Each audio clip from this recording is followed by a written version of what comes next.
Aplikasi yang berikut merupakan aplikasi yang bisa digunakan untuk membuat rencana usaha yang berhubungan dengan penjualan produk dengan adanya fasilitas angsuran ya. Jadi tidak hanya tunai saja atau produknya dibayar di tempat pada saat yang sama dengan pembeliannya, tapi juga bisa diangsur, ada fasilitas angsuran. Dan di sini juga secara produk, kalau kita lihat di bagian penerimaan pengeluaran di sini, bisa dilakukan persentase atau pembagian berapa produk yang dibayar kredit dan berapa yang dibayar tunai. Jadi ini adalah tampilan yang muncul kalau asumsi-asumsi terhadap penerimaan dan pengeluaran maupun investasi dan biayanya sudah dimasukkan ke dalam aplikasinya. Oke, cara penggunanya akan kita mulai dari aplikasi yang masih kosong agar Bapak dan Ibu bisa dengan mudah dan teman-teman juga bisa dengan mudah memahami cara pengisian aplikasi. Jadi kurang lebih seperti ini tampilannya. Kita akan mulai dari data usaha. Di sini kita bisa isikan nama usahanya, misalnya kredit barang Mak Jos. Kemudian jenis usahanya ya kredit barang ya. Produk utamanya misalnya panci. Ya, intinya bisa macam-macam dan hanya 3 bagian ini yang diisi, ini sifatnya opsional. Kemudian ini ada tanggal awal perhitungan usaha dan tampilan bulan di proposal. Ini maksud tampilan bulan adalah kalau misalnya kita pilih bulan 1, bulan 2, ini tampilan di proyeksi bulanan dan laporan adalah bulan 1, bulan 2, dan seterusnya. Tapi kalau kita masuk ke data usaha dan ini kita pilih Januari Februari, maka tanggal awal perhitungan usaha ini harus diisi untuk menentukan mulainya. Kalau tidak diisi, tampilannya akan seperti ini. Ya. Jadi harus diisi dahulu. Kalau misalnya ditentukan Januari Februari, misal ditulis 1 Agustus 2021. Ya. Ini ditulisnya harus format bahasa Inggris karena begitu kita enter dia akan menjadi bahasa Indonesia. Dan itu nanti kalau kita kembali ke proyeksi bulanan ini sudah akan mulai dari bulan Agustus dan seterusnya. Karena kalau kita mengisinya di sini langsung 1 Agustus, misalnya 1 Agustus 2021.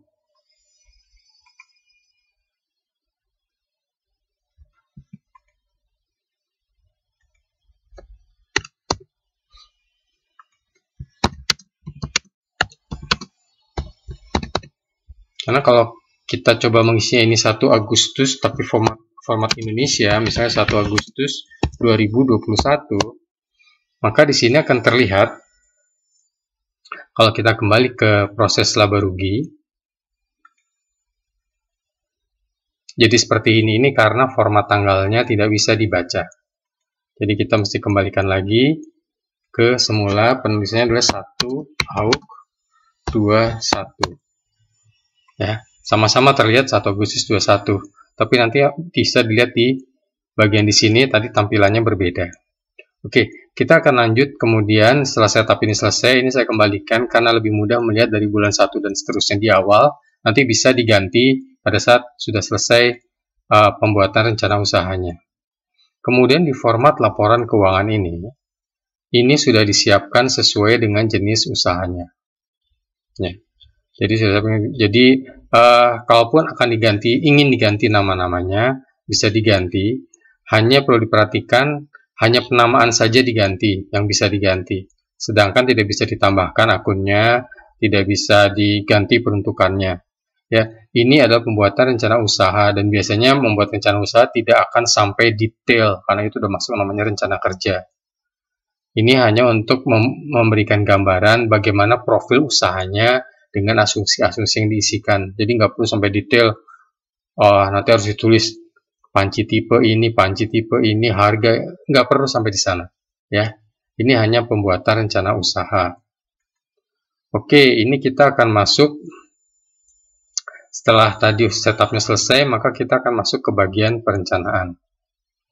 Setelah selesai dengan setup, berikutnya kita bisa mengisi di bagian modul penerimaan dan pengeluaran.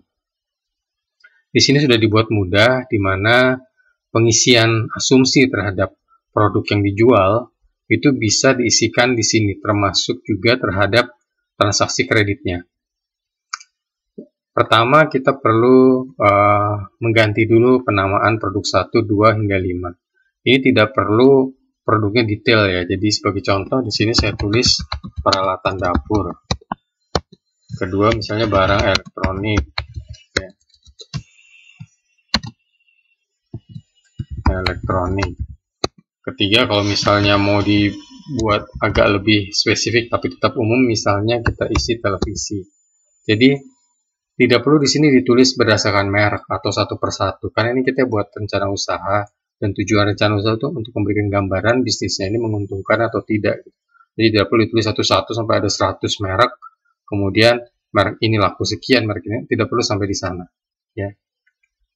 Di sini bulan 1 hingga 60 karena kita buat asumsi usaha untuk 60 bulan ke 5 tahun. Misalnya kita isi produk 1 500 unit lakunya per bulan, produk 2 dan seterusnya. Ini sebagai contoh ya, saya isi 500 saja. Kemudian ini saya copy hingga bulan ke 60. Setelah itu kita bisa mengisikan perkiraan harga jualnya. Misalnya peralatan dapur ini harga jualnya rata-rata 500.000. Targetnya ya.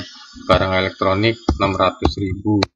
Televisi misalnya 1 juta, kemudian produk 4 apapun itu misal 300.000, ini 200.000 ya. Ini akan muncul angka secara otomatis di sebelah kanan. Nah sekarang kita isikan HPP-nya. HPP itu harga pokok pembeliannya atau harga modal. Sini misalnya kita isi peralatan dapur 300.000, barang elektronik 300.000 juga misalnya. Jadi nggak ada masalah dengan harga jual lebih tinggi walaupun HPP-nya sama ya. Itu pertimbangan dari harga jual. Televisi misalnya 800.000, produk 4 150.000, ya ini 100.000. Oke, kita sudah punya harga jual dan HPP sudah kita masukkan. Kemudian di sini kita akan isi transaksi penjualan kredit dan tunainya. Di sini ini kita bisa isi persentase. Kalau tidak kita isi, maka semuanya akan dianggap penjualan tunai. Nilainya sama. Jadi misalnya kita isi penjualan kreditnya 60% dan sisanya adalah 40%. Udah pasti ya. Ini akan menghitung secara otomatis. Sehingga terbagi bahwa dari transaksi ini ada transaksi kredit senilai 780 juta dan tunai senilai 520 juta.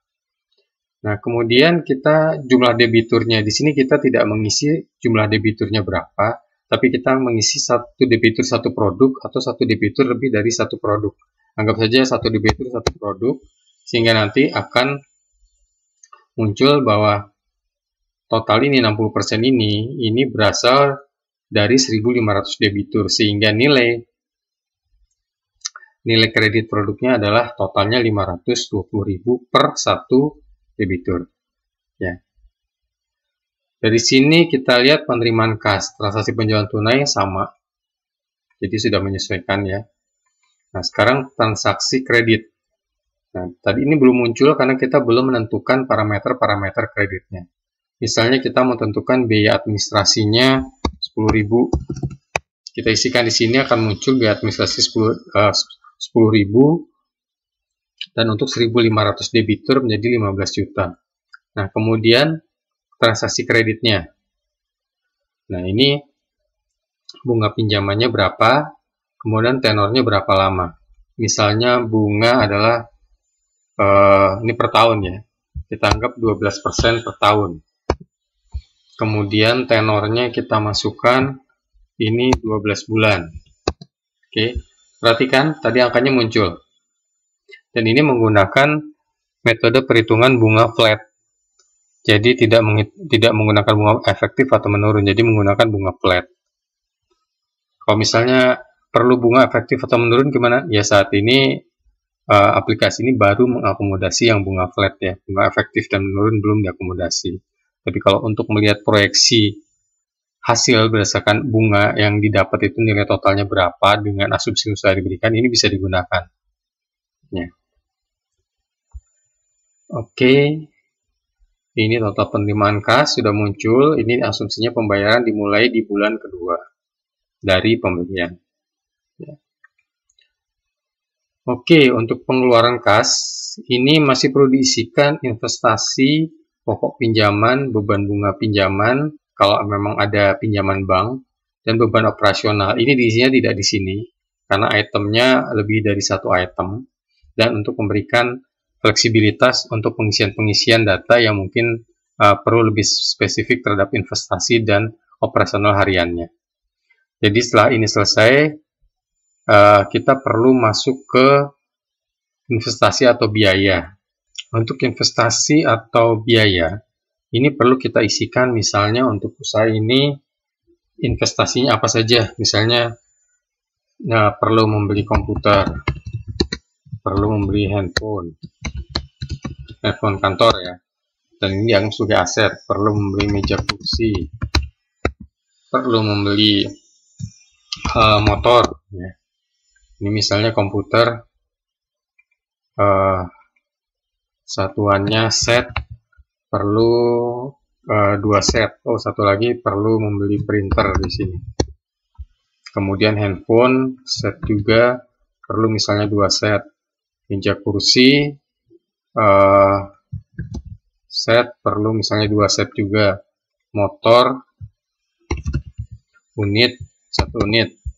Printer set 1. Oke, tapi ini opsional untuk diisi ya. Jadi misalnya tadi meja kursi tidak diisi, tidak ada masalah di sini. Hanya yang penting kita mengisikan harga satuannya, dan kalau tidak ada diisi maka dianggap ini satu satuan. Komputer misalnya harganya 5 juta. Ya, total investasi sekian. Handphone misalnya harganya 1,5 juta. Meja kursi tadi kalau misalnya kita isi 1 juta, dia akan muncul angkanya. Dia tidak akan menghitung di sini karena dianggap ini satu set. Motor, printer. Ini silahkan diisi sampai 30 aset ya. Kalau lebih dari ini bisa digabungkan ke yang ada di atasnya. Ya. Karena ini memerlukan perhitungan nilai penyusutannya. Sebagai contoh di sini, ini saya hapus ini contoh sebelumnya. Ini misalnya semua pembelian bulan ke-1, bulan ke-1, bulan ke-1, bulan ke-1, bulan ke-1. Umur ekonomis, anggap aja saya semuanya sama, 60 bulan atau 5 tahun. Dan nilai sisa, misalnya kalau ada misalnya motor setelah 5 tahun, nilainya menjadi 4 juta. Ya, kalau tidak ada tulis 0, ini 0, handphone 0, ini komputer misalnya menjadi ya 1 juta. Yang jangan dilupakan adalah memilih kategori. Di sini memilih kategori bisa kita pilih misalnya komputer perangkat elektronik. Kalau misalnya mau dipilih mesin operasional juga tidak ada masalah karena tidak ada aturan baku ya terhadap bisnis plan-nya. Tapi kalau mau mengikuti aturan pajak itu sebenarnya ada golongannya. Ya, silahkan ikutin kalau ingin ikutin. Tapi kalau hanya untuk proyeksi usaha tidak ada masalah memasukkan kategori masing-masing ini sesuai yang kita anggap sesuai juga. Handphone misalnya mesin operasional, meja kursi, furniture, dan nama ini bisa diganti di format laporan keuangan ya. Motor, kendaraan bermotor, printer, perangkat elektronik. Oke, ini selesai. Kemudian kedua, kalau ada investasi non aset, investasi non aset ini sebenarnya lebih ke biasanya masuk ke beban operasional, biaya tetap atau beban operasional, hanya dia dibayarnya di depan. Sebagai contoh misalnya tadi sewa ruko, jadi perlu sewa ruko, dan itu misalnya untuk 1 tahun. 1 tahun misalnya harganya 6 juta. Ya, ini tadi opsional untuk diisi. Harga 6 juta itu misalnya mulai dikontrak bulan pertama selama 12 bulan. Di sini kita bisa isikan beban sewa tempat. Setelah itu masuk ke biaya tetap atau beban operasional.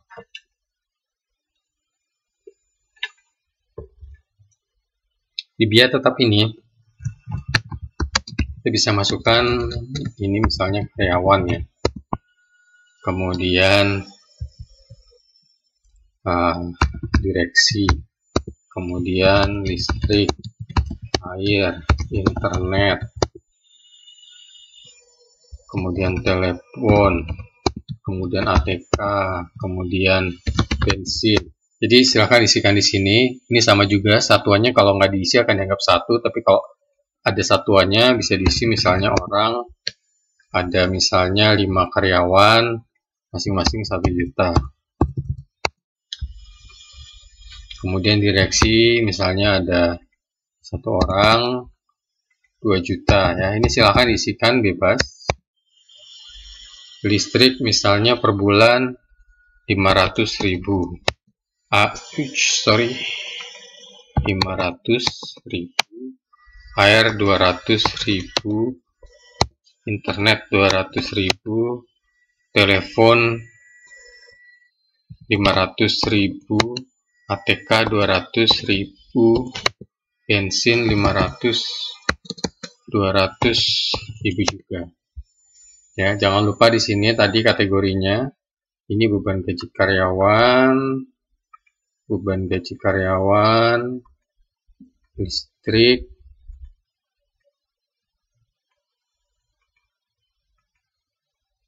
ATK, ini fungsional lain ya. Jadi nama-nama ini bisa, untuk penggantiannya bisa dilakukan di modul format laporan keuangan. Kemudian untuk biaya operasional itu kita bisa set kalau misalnya ada peningkatan di tahun kedua, ketiga, keempat, dan kelima. Ya, bisa di set di sini misalnya setiap tahun ada naik 10%. Kalau tidak ada kenaikan ya dibiarkan saja itu di angka 0.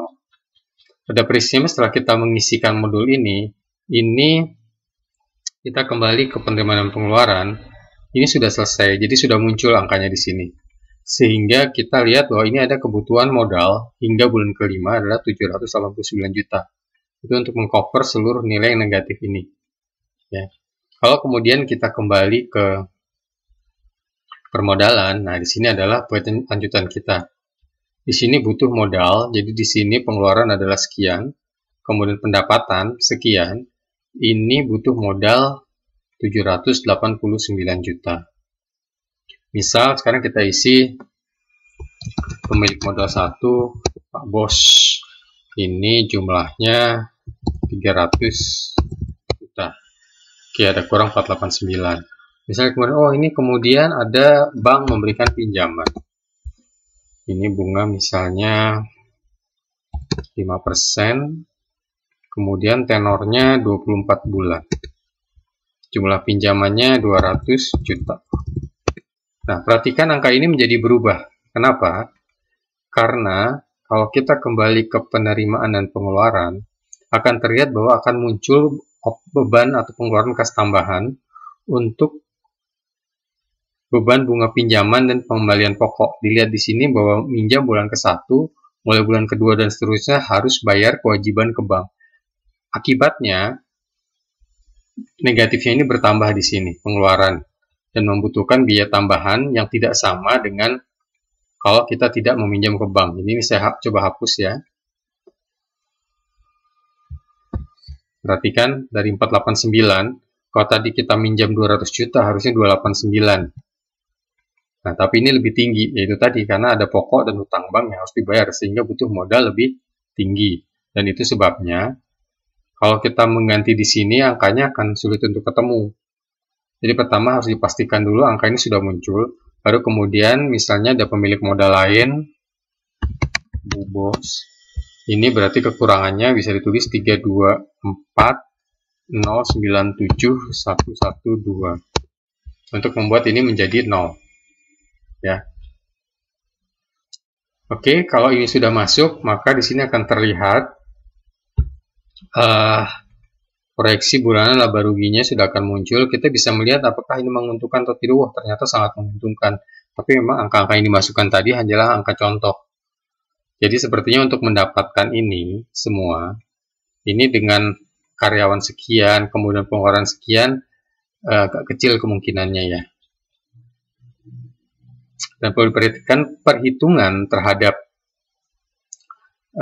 Jadi ini usaha kredit barang. Jadi ada perhitungan yang didapatkan karena transaksi bunga pinjamannya dan ada terhadap selisih antara harga beli dan harga jual. Jadi kalau misalnya kita mau menetapkan bahwa ini bunga 0%, itu tetap akan ada keuntungan, sudah ada keuntungan yang dihitung dari penjualan ini, selisih tadi harga jual dan HPP. Ya, jadi kalau misalnya ini mau bunga 0% bagaimana? Ya tinggal ditulis di sini 0%. Nah, hanya keuntungannya sudah di cover di sini tadi. Ya, jadi kalau kita kembali ke laba rugi, kenapa perhitungan transaksi bunga pinjamannya 0, tapi perhatikan HPP transaksi kredit produknya sudah ada untungnya. Ya. Jadi sudah ada untungnya di sini. Oke, pada dasarnya ini sudah selesai. Jadi kita bisa melihat bahwa proyeksi-proyeksi berdasarkan perhitungan atau berdasarkan parameter keuangan itu sudah akan muncul angkanya secara otomatis. Seperti IRR, NPV, ROI, dan lain-lain. Ya, ini perlu sedikit pemahaman mengenai parameter-parameter ini, dan di internet cukup banyak referensinya. Oke, jadi ini sudah dilihat dan ini bisa digunakan, sudah bisa dicetak pada ringkasan eksekutifnya juga sudah muncul. Ya, jadi sudah ini bisa dirubah-rubah juga apa informasi yang ingin ditampilkannya. Hanya saja mesti diisi manual. Di sini sudah bisa dicetak juga. Ada proyeksi tahun pertama juga sudah muncul dan juga sudah ada dalam bentuk grafiknya. Ya, ini sudah siap dicetak. Hanya saja mungkin perlu dirapikan dengan menggunakan menu mencetak yang ada di Excel. Ini kan seperti ini ada yang 000. Ini bisa disembunyikan ya. Jangan di delete tapi disembunyikan. Disembunyikan itu di hide. Ya. Nanti kalau mau unhide-nya tinggal dipilih lagi unhide. Ya, ini di hide. Sorry. Ini lagi yang 0 di hide.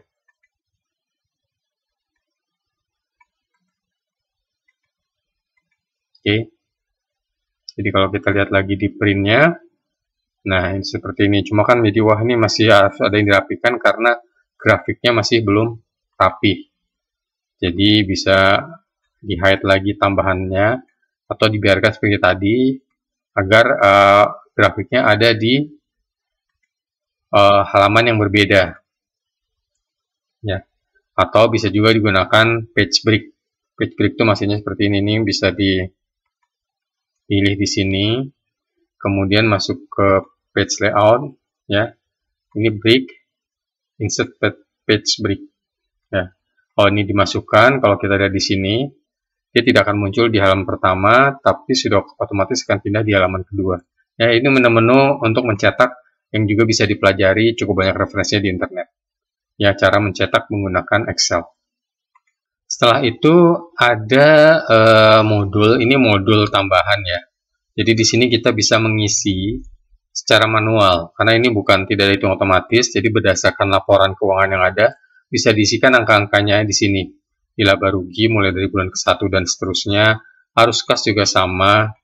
Kemudian realisasi tahunan untuk laba rugi sudah dihitung otomatis, arus kas sudah dihitung otomatis, hanya untuk neraca dan ekuitas ini harus diisi manual berdasarkan laporan keuangan. Kalau sudah diisi, nanti akan muncul perbandingan yang bisa dilihat ya. Kalau memang perlu untuk melihat perbandingannya. Jadi diisinya mungkin di akhir tahun. Jadi tidak perlu diisi di awal atau sambil jalan, tapi bisa diisi di akhir tahun setelah ada laporan keuangannya. Oke, saya kira itu untuk penggunaan analisa usaha atau bisnis plan khusus untuk usaha kredit barang.